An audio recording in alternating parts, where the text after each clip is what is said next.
There's a common theme among people who don't want to diet properly to get freaking lean. And it normally ultimately comes from it's boring, it's tedious, it's monotonous, it's repetitive. Well, no shit. Anything worth having requires hard work, tedious work, repetitive work in order to get to the desired result. You get your ass out of bed every day. You put both feet on the ground, usually filled with dread, void of any hope, questioning all the decisions that you've made in your entire life over the last 27 years, about to go work a job that you can't stand. Or you may get out of bed with excitement and enthusiasm to go work a job because you love it. Congratulations, you're in the minority. But it never fails that even driven, successful people, along with those who aren't quite so driven, all share a common trait, often when it comes to dieting, to get to the point where they have that physique that they have in their head. To be able to walk by any mirror and be thrilled with your reflection. Have you walked into a Target or a Walmart recently?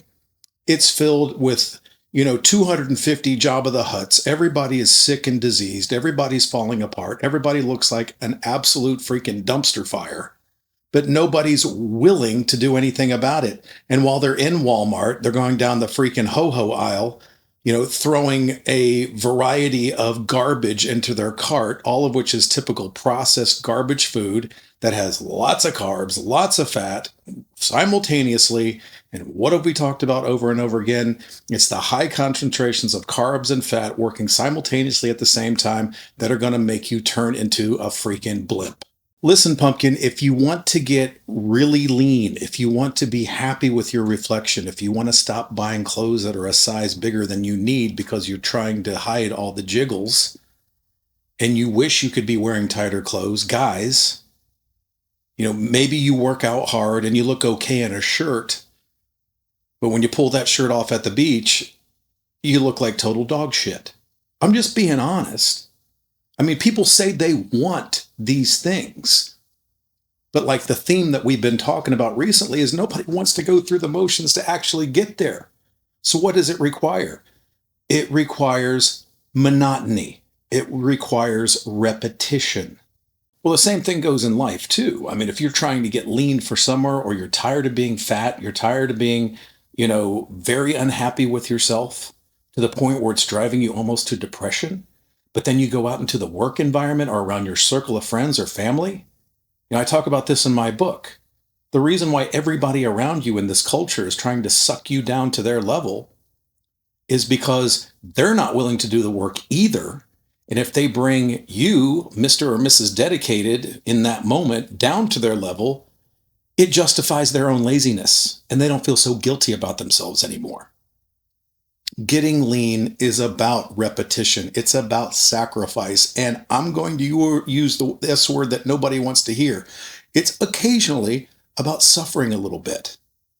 And no, you can't eat super clean Monday through Friday and then eat like total dog shit on the weekends. It just doesn't work that way. Now, am I telling you can't have the occasional cheat meal or a meal that might be off plan? Of course you can.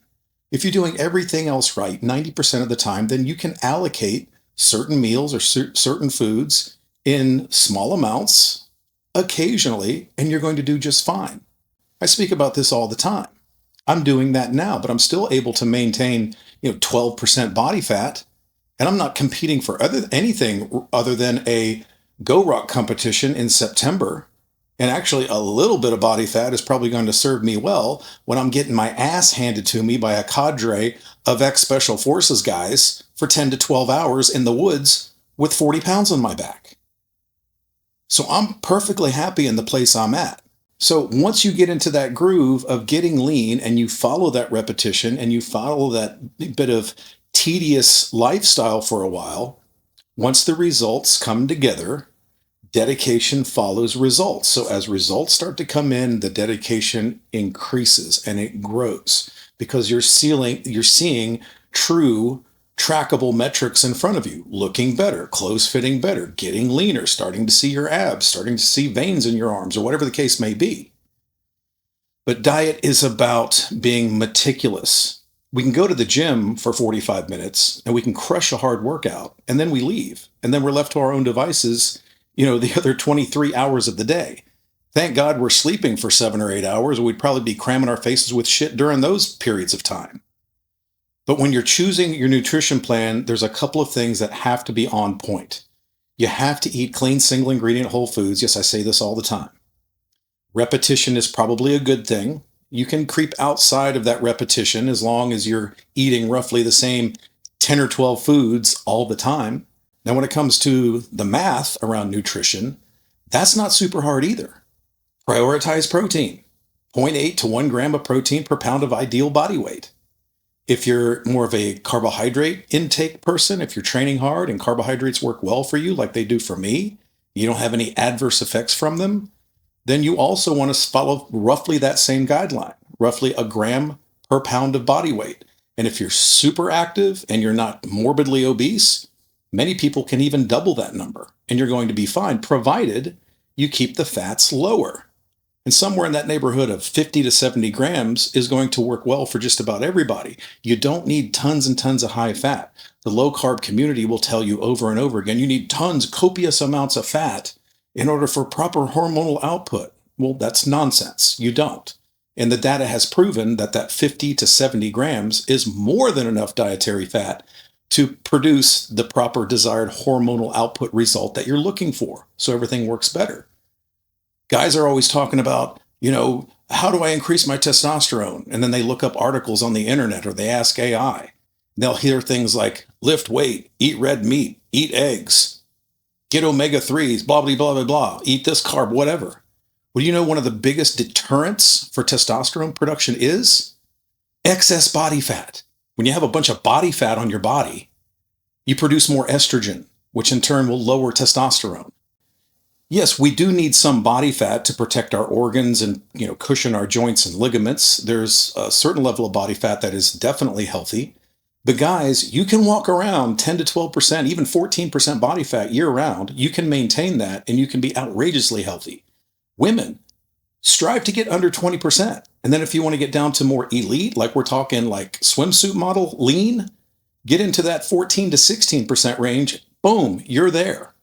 So you do want to prioritize that protein. If you're having carbohydrates, you consume carbohydrates relative to your output. So if you're training hard in the gym, you're doing your cardio, throwing in a couple of conditioning sessions every week like I like to do, then you can have more carbohydrate. The carbohydrate is just going to fill muscle glycogen. Yes, insulin is going to be secreted. The carnivore and the keto community has made us all think that insulin is an absolute satanic hormone, that if you secrete even one tiny bit of it, it's just going to be a complete shitstorm. Well, that's complete, utter bullshit.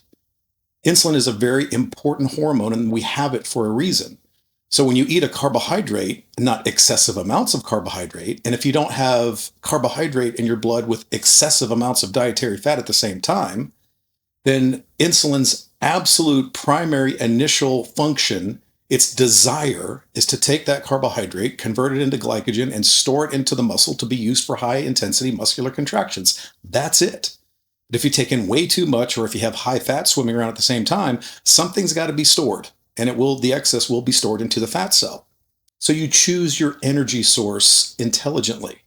So yeah, you can be more of I'm a carb energy kind of guy because I love the way it makes me feel. It energizes my workouts. It gives me more variety. It's more sustainable. Fine. Just lower your fat.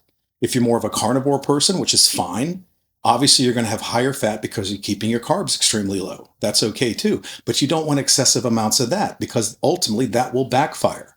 Remember the whole putting a stick of butter in your coffee thing? Yeah, you tried it. Don't say you didn't. Well, that ended up completely backfiring too. You want to know why? Because that's how I got into this whole thing, is I helped people fix their ketogenic diets way back in like 2014, 2013. And most people were taking in copious amounts of fat, far more than their bodies could burn. And they found that they were all of a sudden starting to put on weight. So we titrated the fat down, make sure their protein was optimized, sprinkled a little bit of carbohydrates into the mix. We made sure that we had it pre and post workout, and then everything suddenly changed for them. So don't be too dogmatic about your diet. Remember what I always say. If your diet has a t-shirt or you need a membership club, it probably sucks or probably isn't sustainable, or it probably works for a little while until it no longer does. Now, once again, let me give you my disclaimer before everybody starts getting all their panties in a wad. Some people do very, very well on carnivore diets, and they even do it great long term. Keep doing that. Just make sure that your intake of energy from fat matches your level of output so you're not storing what your body doesn't need, and then everything will work just fine. So again, diet is monotonous. It is repetitive. It sucks sometimes. Yeah, you can't go party. You can't drink alcohol on the weekends. You can't be eating fast food all the time or going out to restaurants all the time. You're going to have to learn to cook your own food. You know that thing in your kitchen that's probably collecting dust and it's got these little spiral things on top? Watch out, they get hot. That's a stove. Cook shit on it. And then consume that food and make sure the food you're cooking on that thing are healthy, single ingredient whole foods.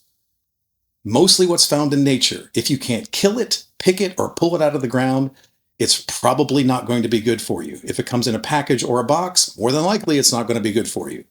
So choose your foods wisely. Put them together in an intelligent manner. Be in about a 300 to 500 calorie deficit below what your maintenance is. And do that in a very sustained effort for a decent period of time. Roughly, I wouldn't cut no more than about 12 weeks. You may be able to stretch it out a little bit longer than that, but if you get too deep into the woods with the deficit, you start getting diminishing returns because your body thinks it's starving and you'll start to go into life preservation mode and everything will start to shut down. I've been there. It happens. It's a thing. So phase your diet through the year. Have a phase where you're more at maintenance. You're kind of happy with where you look. You're going to kind of stick here for a while. You don't have too much body fat, but you're not completely peeled. Or if you're thinking, man, I got to put on some muscle, go into a little bit of a surplus, not too much. Dirty bulking is a dumbass thing to do, and I'm going to do a video on that. And then gain a little bit of muscle. You might put on a little bit of body fat, but nothing that you can't peel off in a very short period of time. And if it's time for that summer cut, bring those calories down 3 to 500. Make sure you don't have those competing energy sources. Pick your energy source wisely. Reduce the other energy component. Prioritize your protein. Do that for 12 weeks, and you'll probably be in a very, very good place, provided that the exercise component is in place. You're getting adequate recovery. And, just generally not eating like an asshole. You can have the occasional treat, like I said, just don't make them excessive. Remember, 10% of your dietary time is allocated to having those little one-off meals or those little cheats. 90% of the time is allocated towards you being an absolute strict badass. See, that is dieting to get lean. That is dieting and can be healthy in that regard. So excess in anything is a bad thing. Unless it's money and, pretty girls. That's not my quote. Arthur Jones said that. But that's kind of where you're at, and that's the way you need to look at diet, okay? So I just want to jump in here and say that. I didn't intend to do another talking head video today. This is just something that kind of creeped in today through some casual conversation with clients and a few random interactions on the internet. So I thought I'd share it with you today. Hope you enjoyed it. Hit the subscribe button. Buy my book, Iron 40 at iron40.com. It'll change your life. Until then, out.